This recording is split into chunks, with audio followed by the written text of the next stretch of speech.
Hi everyone, this is Edo from Framer, and today I want to show you a new feature we added to localization, which is Glossary.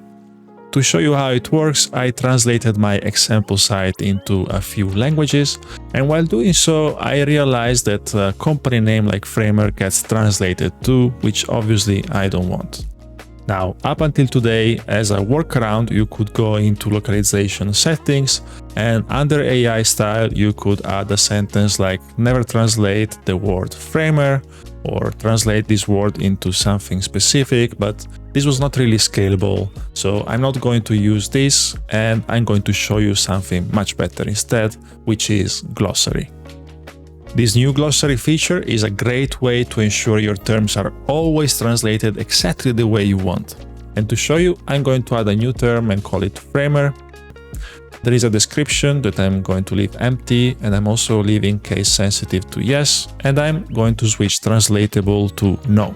This means that the term framer will never be translated into other languages. And to show you, I'm going to use AI translate, which now regenerates the title of my blog post, and you can see framer is not translated anymore, which is great. But there is this other part of the sentence which is about framer localization that is not really translated in a natural way, and I want to make sure it's always translated the way I want across the entire site.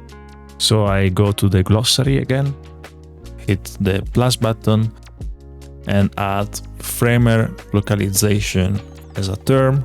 And by leaving the translatable option to yes, you can add specific translations for each locale of your site. So I'm going to add a translation for the Italian language exactly the way I want it. When I'm done and I dismiss the model, I rerun an AI translation, and I see that this time is really respecting the terms I added to the glossary, which contributes to a much better translation. We built the localization glossary with scalability in mind so that you and your team can keep adding terms and they will be easy to find and searchable at any moment. We really hope you enjoyed this update. Happy translating and see you next time.